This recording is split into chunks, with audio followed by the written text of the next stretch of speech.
my very great pleasure to introduce the guy that kind of started this for me some 4.5, 5 years ago when he gave the speech on take charge of your own personal health. 17th Surgeon General of the United States, Dr. Richard Carmona.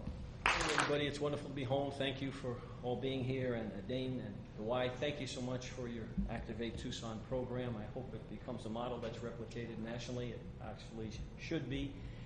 Mr. Mayor, thank you for your vision, for your friendship, both since coming home and during my tenure in Washington. A lot of good words and guidance through those years helped me get through some tough times, and I appreciate what you're doing for Tucson now with the vision to make us the wellness capital of the world. And we have all of the assets here to do that, whether it's Canyon Ranch, Miraval, the University of Arizona, Pima College. There's so many stakeholders coming together around this. And there's a marketplace out there that's demanding health and wellness, wants more information. In fact, it's about a $500 billion business now nationally, expected to grow to about $1 trillion in the next decade. So there's huge growth opportunities there.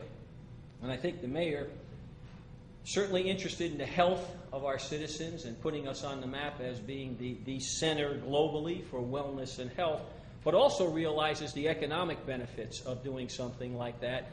Because while you keep your people healthier, while you reduce healthcare costs, while you improve the quality of life and extend longevity with quality of years, those are all win-win situations for all of us. During my tenure as Surgeon General, this was probably one of the most important things in my portfolio.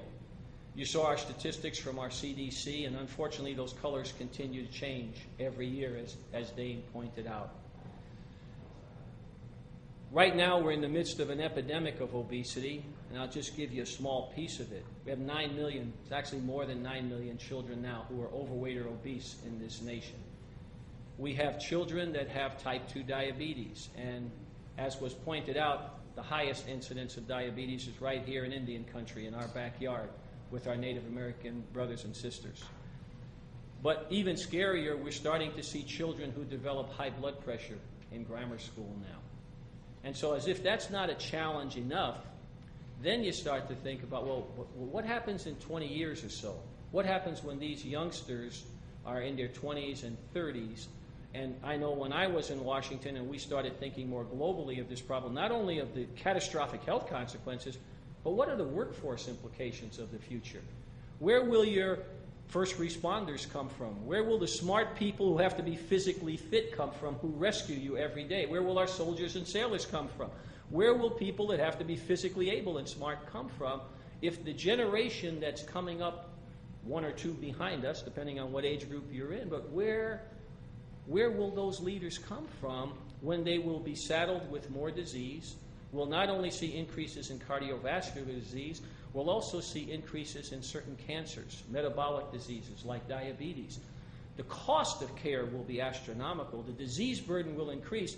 And some of my epidemiologists at CDC who provided much of the data you saw this morning started looking at this and saying, oh my gosh, if this curve continues unchecked, then this could be the first generation in the history of the United States that lives less than its parents.